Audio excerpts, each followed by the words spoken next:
ሰላም ሰላም ውድ ቤተሰቦቼ እንዴት ናችሁ? ደህና ናችሁ? ሰላማችሁ ይብዛልኝ። ዳጣ ክፍል 82 ተለቋል ማለት ነው። ውድ ቤተሰቦቼ ባለፈው ክፍል እንዳየነው አብጌል ለማርታ ልትነግራት ነበረ እንግዲህ የተደበቀውን ነገር እዛ ውስጥ ባሰረች ቤት ውስጥ የቆለፈባት ምክንያት በናታን ብቻ መስሏት ነበረ። እሷ ናታንን አግባኝ ብላ በራሷ መንገድ ስለጠየቀችው ብቻ መስሏት ነበረ። ነገር ግን ደግሞ በሌላ መንገድ በዳጣ ምክንያት እንደሆነ ነው እንግዲህ የነገረቻት ማለት ነው። በዳጣ ምክንያት ነው፣ በዛ ምክንያት አይደለም አለችው። እንግዲህ በዚህ መንገድ ደግሞ ጥርጣሬ አምታበታለች ማለት ነው እንግዲህ ማርታ ላይ። ሌላው ደግሞ ዳጣ ናት። እንግዲህ ዳጣ ከደረጀ ጋር ተገናኝታ ወደ ቤት እየተመለሰች ነበረ። ወደ ቤት ደግሞ የተመለሰችው ማርታ ደውላላት ነው ማለት ነው። በእሷ ምክንያት ነው ስትባል ምስጢሩ የእሷ ነው ስትባል እንግዲህ ማርታ ከሷ ለማጣራት ነበረ የጠራቻት ማለት ነው ወደ ቤት። እንግዲህ ስትመጣ ደግሞ ናታንን ነበረ ያገኘችው። እሱም እንግዲህ እሷን ሲያገኛት በጣም ደስ ብሎት እንግዲህ ያቅፋት ሰላም እያላት ነበረ። እሷም ደግሞ ተጨንቃ እንዳለችው ነው እንግዲህ የነገረችው። በጣም ተጨንቄያለሁ እማዬ ደውላልኝ ነው ጠራችኝ ብላ ስትለው ስለምን ይሁን ለምን ይሁን የጠራችኝ ያለች ነበረ። እንግዲህ ስለ አባቴ አውቃ ይሁን ወይ እኔ የደረጀ ልጅ መሆኔን አውቃ ይሁን ወይ ብላ እሷን በጣም ተጨንቃለች ማለት ነው። ናታንም ይሄ ቤት በቃ ሊበጠበጥ ነው ሊፈርስ ነው እያለ ነው እንግዲህ ናታንም በበኩሉ በጣም እየተጨነቀ ነው ያለው። ሌላው ሰራተኛቸው ናት። እንግዲህ ሰራተኛቸው ደግሞ ናታንም ወደዋለች ማለት ነው። እንግዲህ በባለፈው እንዳያችሁት ምጥንና ውሃ ስትጠይቃቸው ነበረ። ናታን ዳጣን ይወዳታል ወይ ስትለው እየጠየቀችው ነበረ። አዎን ይወዳታል እያሏት ነበረ። ከኔና ከዳጣስ ማን ያምራል እያለች ነበር እንግዲህ እያወዳደረችው ነበር። ያንም ደግሞ ያለችው እንግዲህ እሷን ወደዋለች ማለት ነው እንግዲህ ናታንን። ዛሬ ደግሞ ኩሽና ውስጥ እያለች እንግዲህ እሱም ኩሽና ሄዶ ነበረ። ምን ልርዳሽ ስላት እንግዲህ እንግሊዘኛ አስተምረኝ እያለችው ነበረ። ችግር የለም አስተምርሻለሁ እያላት ነበረ ስላት እንግዲህ እሺ ወደ ክፍል እመጣለሁ ነው ያለችው። አስቀድማ ወደ ክፍል እመጣለሁ ነው ያለችው። እሱም ደግሞ ለምን ክፍሌ ወይ እዚህ መጥቼ ያስተምርሻለሁ፣ ካልሆነ ሶፋም አለ ሳሎንም አለ ውጭም አለ ከክፍሌ ውጭ ብሏታል ማለት ነው። እሺ ናታንዬ ነው ያለችው። እንግዲህ ናታንዬ ስላትም እሱን ኮስተር ብሎ እንግዲህ ስሬስ ነው ከዚህ በኋላ እንደዚህ እንዳትይኝ ነው ያላት ማለት ነው። አሁን ላይ እንግዲህ የናታን አፍቃሪዎች እየበዙ ነው ማለት ነው። በሌላ በኩል አብጌል አለች፣ ዳጣም አለች፣ አሁን ደግሞ ሌላም ተጨምራለች ማለት ነው። ዳጣ እንግዲህ አሁን ሁለተኛ ተቀናቃኝ አግኝታለች። በሌላ በኩል እንግዲህ ማርታ አብጌልን ከዛ ክፍል ለማስወጣትም እየሞከረች ነው ያለችው ማለት ነው። ስለዚህ ምስጢርም ለማወቅ እንግዲህ አሁን ላይ እሷም ለማወቅ እየፈለገች ነው ያለችው። እንግዲህ ክፍሏ ያለች ደረጀ መጥቶ ነበረ። ደረጀ ስመጣ እንግዲህ ቁልፉ ስጠኝ እና ከዛ ላውጣት እያለችው ነበረ። እንግዲህ ነገ ያወጣታለሁ ዛሬ አይሆንም ስላት ገብቼ አያታለሁ ባህሪ ባትወጣም ማየት አለብኝ ጄን ያቻተን ማላቅም ገብቼ አያታለሁ ብላለች ማለት ነው። እንግዲህ ደረጀ ወዶም ባይሆን እንግዲህ የግዴታም ቢሆን እሷን ላለማስከፋት ቁልፉ ሰጥቷታል ማለት ነው። ቁልፉ ሰጣት ሄደች ማለት ነው። ሄዳ በሩ ከፍታ እንግዲህ ምግብ ይዛላት ነበር ሄደችው። አብጌል እንግዲህ ከዚህ በፊት ደረጀ ብቻ ነበረ እዛ ገብቶ ምግብ የሚሰጣት። እሱም ደግሞ ውጪ ውሎ በመጣበት ሰዓት ነበረ ምግብ የሚሰጣት። እንግዲህ እናትየዋ ይዛላት ስትሄድ በጣም ርቧ ስለነበረ ቅድማ እንግዲህ ከምስጢሩ በፊት ምግብ ስጭኝ ብላ ምግቡን ነበረ ተቀበለችው። ከዛን ቀጥሎ እንግዲህ ይሄን ነገር እየነገረች ልትነግራት ነበረ። እሷም አባዬ አታሎሻል እማዬ፣ አባዬ እያታለለሽ ነው፣ እየተጫወተብሽ ነው፣ ለምንድን እንደሚያደርግሽ እያለች ነበር። እንግዲህ ይሄን ስትለው ማርታም ደንግጣለች ማለት ነው። ስለምንድን ነው የምታወሪው እያለች ነው ደንግጣ።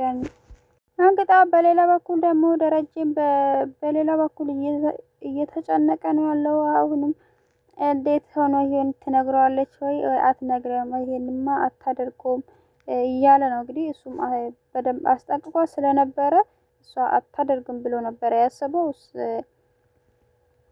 አብጌል ግን ይሄን ነገር ለማድረግ ወደኋላ አትልም ማለት ነው።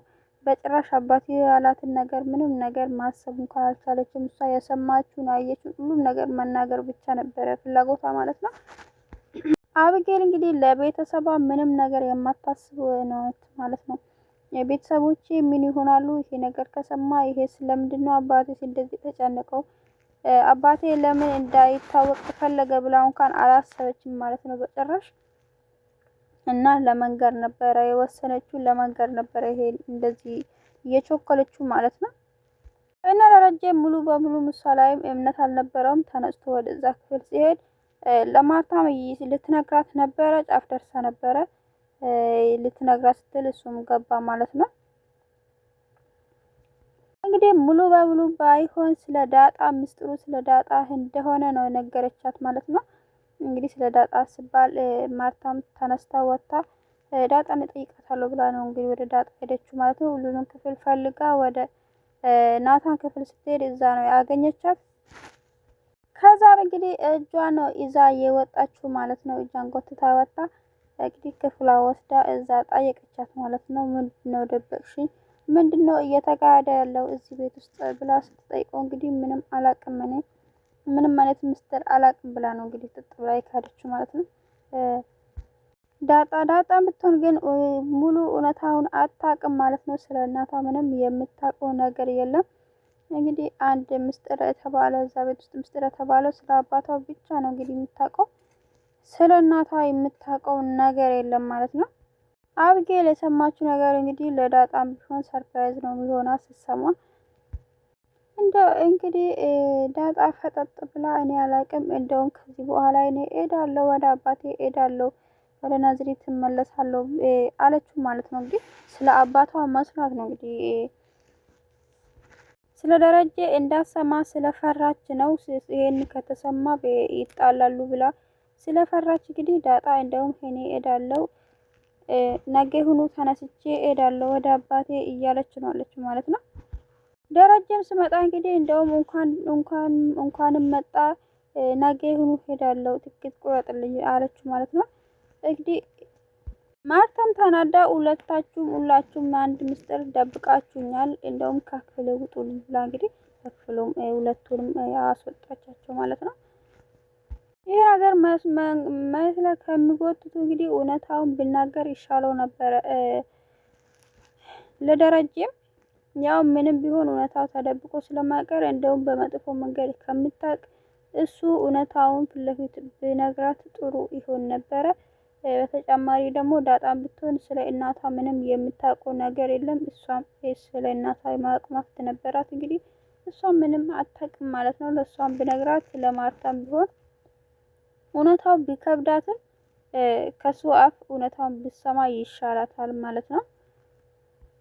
እንግዲህ ለደረጀ የአንድ ቀን ስህተት የዘላለም ጸጸት ነው እየሆነበት ያለው ማለት ነው።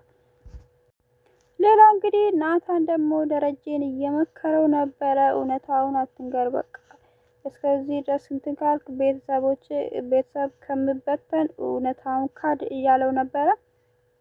በጭራሽ እንዳትነግራት አብጌል የሰማችውም እኔ ምን እንደሆነ አላውቅም፣ ምንም የማውቀው ነገር የለም። ሰላምን ብትሆን የዳጣ እናት አይደለችም ብለ ካድ ብሎታል ማለት ነው። ለሰላምም ንገራትና ሰላምንን ምንም አሳምናት እና ይሄ እውነታ ደብቅ፣ በቃ ካድ ይሻላል ቤተሰብ ከሚበተን፣ እሷም ይሄ ሰምታ ከምትጎዳ እውነታውን ብትክድ ይሻላል ብሎ መክሮታል ማለት ነው። እንግዲህ ደረጀም ተስማምቷል። ስለነገርከኝ እፎይታ ተሰምቶኛል ብሎታል ማለት ነው። በሌላ በኩል ደግሞ ምጥንና ውሃ እንግዲህ አብጌል ጋር ሄዶ ነበረ። አብጌል ደግሞ በሩን ክፈቱልኝ፣ የሆነ ብላ ነገር አምጥታችሁ ይሄንን በር ክፈቱልኝ ብለዋለች ማለት ነው። እንግዲህ ውሃም የተባለች ሁሉ ነገር ስለምታደርግ ሄደው እንግዲህ በሩን ለመክፈት እየሞከሩ ነበረ፣ ነገር ግን አልቻሉም። እና ማርታ በድጋሜ ወደ እሷን ልትወጣ ነበረ። አብጌል በድጋሚ እየተጣራችሁ ነበር። እየተጣራችሁ ስትሰማ እንግዲህ ወደ እሷ ሄደች ማለት ነው። በሩ ቁልፍ ቢሆንም ወደ እሷ ሄዳ እንግዲህ በበር ስር ይሄ ከዚህ አስወጪ የማየ ብለዋለች እያለችው ነበረ። እንግዲህ ያንን እውነታውንም እነግርሻለሁ፣ ግን ደግሞ ከዚህ አስወጪኝ አባዬ ይሄን እንዳልነግርሽ አስፈራርቶኝ አስጠንቅቆኛል እያለች ነበረ። ንገሪኝ ምንድን ነው ብለዋለች ማለት ነው። እና አብጌልም ተናግራለች ማለት ነው። እንግዲህ ዳጣ የሰላም ልጅ እንደሆነች ነው የነገረችው። ማርታም እንግዲህ በጣም ደንግጣለች። ይሄን ነገር ማርታ ታምናለች አታምንም የሚለው ነው እንግዲህ ናታን እንግዲህ ደረጀን መክሮት ነበር። ይሄንን ምክር ሰምቶ ከካደ እንግዲህ ማርታ ልታምነው አትችልም ማለት ነው። እንግዲህ ይሄ ስትነግረው በጣም ነው የደነገጠችው። ምን ይፈጠር ይሁን እስኪ በክፍል 83 ምን ይፈጠራል? ውዶችዬ እስከዛ ድረስ ሰብስክራይብ እያደረጋችሁ ላይክ እያደረጋችሁ ሰላም ቆዩልኝ። ደህና ሁኑ። አመሰግናለሁ።